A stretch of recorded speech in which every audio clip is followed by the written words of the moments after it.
Bitch on that nigga, you should've known better. I'm tryna go and kick shit at Coachella. I ain't gon' find nobody better. I'm high in the sky like I grew some feathers. I started this shit, bitch, I'm a trendsetter. I got a fat drum on a Beretta. I'm not finna bet.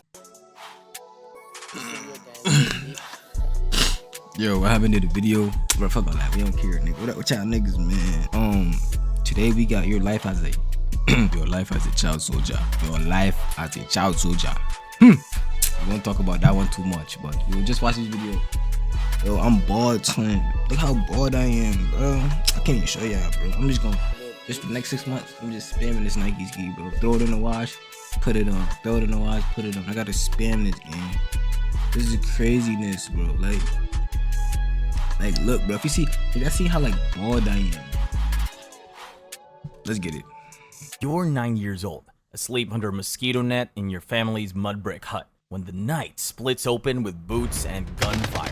Hands drag you into the dirt before you can even scream. Your mother claws at the soldiers until a rifle butt cracks her jaw. Your father begs. Wrong move. They shoot him where he kneels. The smell of blood and gunpowder staining the air forever. A commander shoves a rust-spotted AK into your shaking hands. It's heavier than you are. Prove you're one of us, he says, jerking his chin toward your little brother. Sobbing in the dust, you freeze. He presses the barrel of his rifle against your brother's chest and wraps his calloused hand around yours, hurling your small fingers over the trigger. Do it, he whispers. His hand squeezes until yours obeys. The crack shatters the night, and your brother drops. Childhood is over, and you're now a soldier. The first night is no sleep. It's a blur of crying, shouting, and the smell of diesel clinging to your skin. They march you and a dozen other kids into the bush, barefoot, stumbling through thorny undergrowth that rips your legs open. Every step feels like it's punishing you for surviving. When dawn comes, you're lined up in a clearing. A commander walks down the row, eyes sharp as machetes.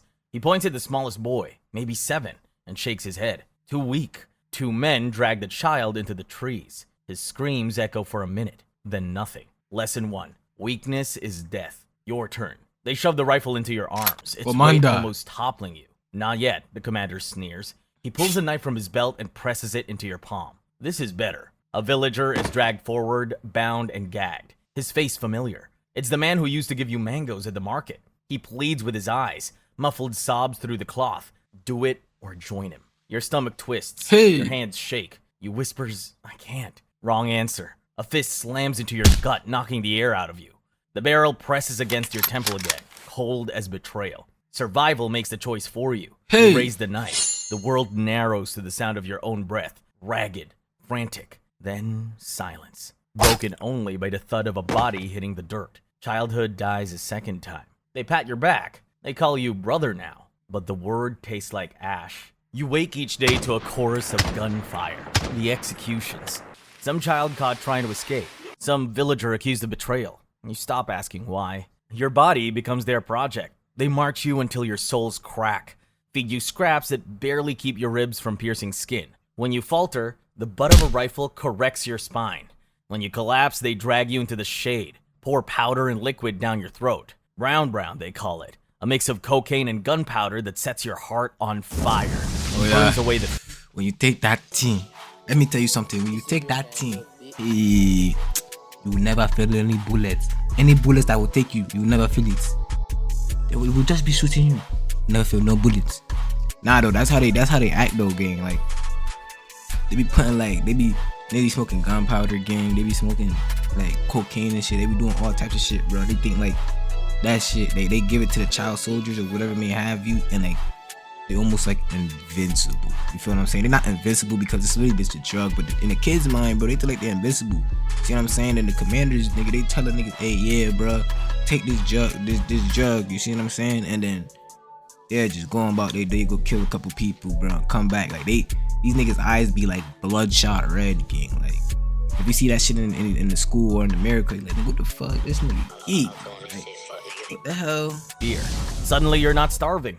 Suddenly, you're invincible. At least, that's what they want you to believe. At night, the real rituals begin.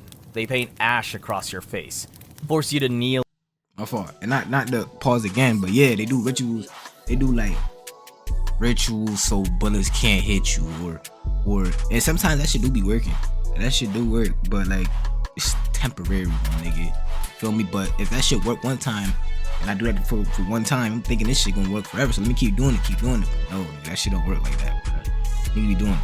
Nigga be basically manipulation, bro. Before the commander, he lifts a machete above your head like a priest blessing a disciple. The army is your mother. The army is your father. The army is your blood. You repeat it again and again until the words bleed into your bones. Your name is forbidden.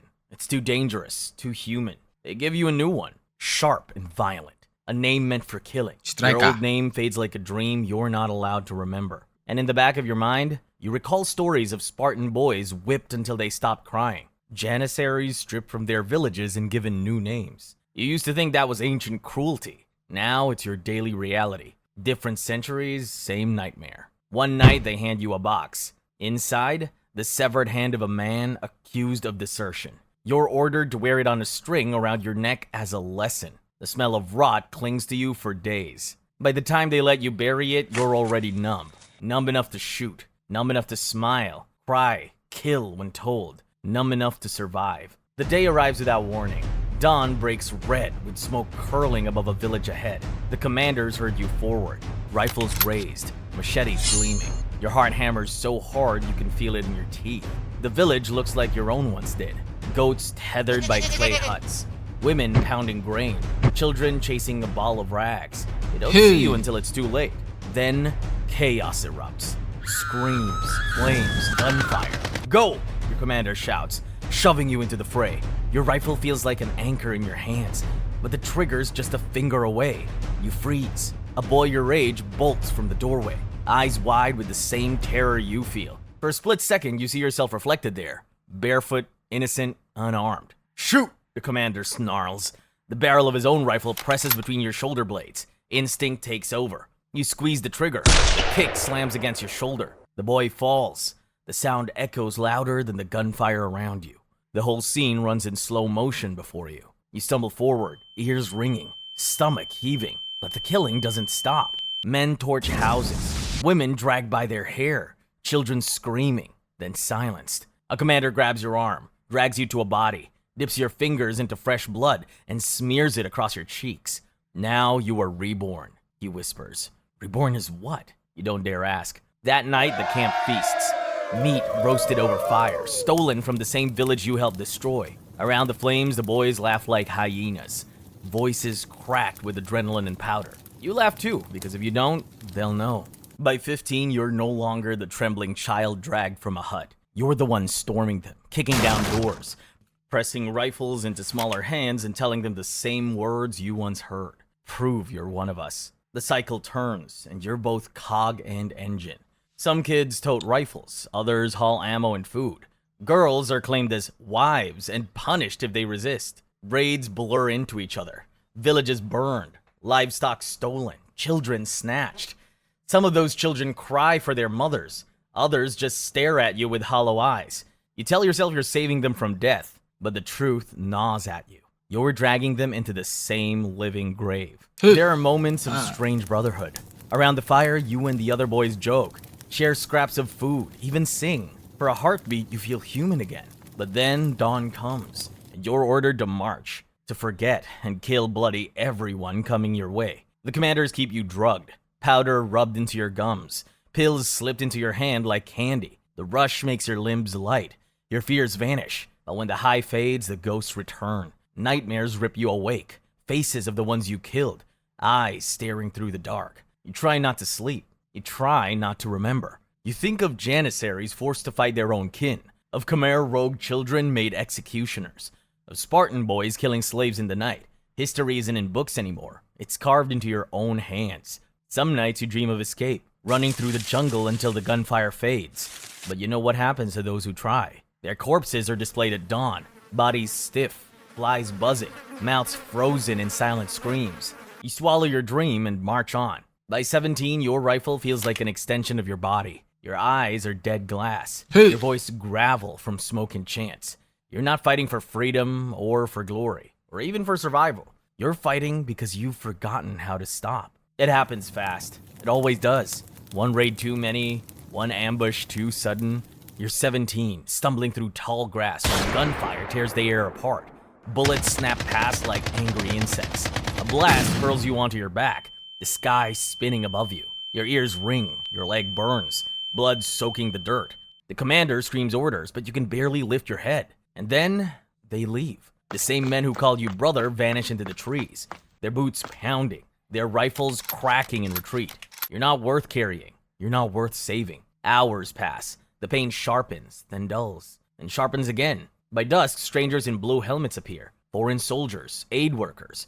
They haul you onto a stretcher. He's just a boy, one says, voice muffled by the haze. Just a boy. The words sting like mockery. The camp they take you to smells of medicine and bleach. They cut your rags away, stitch your leg, give you food that tastes like ash. They tell you you're free now. Free. The word feels hollow. Free to do what? Free to be who? Because when you close your eyes, you don't see freedom. You see villages burning. You see children crying. You see the brother you shot at 9, his face frozen in shock forever. You see the boy you shot at 13. The world outside the camp is no kinder. The villagers whisper when you pass. Murderer, traitor, monster. They're not wrong. Your old home is gone. Your family buried. The army made sure you belong nowhere. Too broken for the world you left. I don't cap. So in this situation, bro, what the hell yo ass do? Like, what do niggas do, bro? Nigga, like, nobody fuck with your ass, bro. So what the hell do you do, nigga? Like, there isn't really nothing to do. Be cooked. It's a lose-lose, my nigga. Too human for the world you are forced into. You wander the edges of town, begging, hiding, surviving. The uniform's gone, but it doesn't matter. The war isn't over. It's stitched into your skin. By 20, the mirror no longer shows a boy. It shows a stranger. Eyes flat, skin scarred, hands trembling even when empty. You survive the army, the raids, the bullets. But survival is no life. It's just another prison. Some nights you still hear the commander's voice. Prove you're one of us. And in the silence that follows, you realize you did. You proved it again and again. With every trigger pulled, every torch dropped, every child dragged from their bed, you proved it. Now there's nothing left to prove, only ghosts. You sit alone watching children play in the dust. They laugh, chasing a ball of rags, just like you once did. For a heartbeat, you almost smile. Then one of them shouts your old name, the name you thought was dead. You spin, heart racing, but no one's calling you. They're just playing. Your name belongs to someone else. You're 9 years old again, under the mosquito net, dreaming of fireflies. But the boy under that net never wakes up. You've outlived the war, but not yourself. Your childhood was executed, and the executioner still lives within you. Hey! Wait till me, that's one. Oh yeah, I don't want to be watching this one thing again. Hey! Oh yeah. Don't be doing that to one people, please. Leave it alone. Don't be killing people. I know one of my viewers out here doing some mischievous shit, bro. I know one of y'all niggas out here doing some mischievous shit. Stop doing mischievous shit, bro, cause I'm watching y'all asses, bro. You know what I'm saying? I know, bro. I know one of y'all doing something crazy. I watch my videos and then go do some crazy shit. Chill. But today we got Bible verse time. Let's get it. What you think I am, huh? What you think I am, fucking worm like you? For what the law was powerless to do, and that it was weakened by the sinful nature, God did by sending his own son in the likeness of sinful man to be a sin offering. And so he condemned sin in a sinful man, in order that the righteous requirements of the law might be fully met in us, who do not live according to the sinful nature, but according to the Spirit. Let's read it. Jesus did what we cannot do. He did perfect before God, showed us sinners the necessity of life. Not only did he obey the law, he fulfilled in every way, and I have cool for ways in the death. You already know what's going on, man. I don't even gotta say too much. Bro. I want y'all boy to be blessed, be safe. Peace.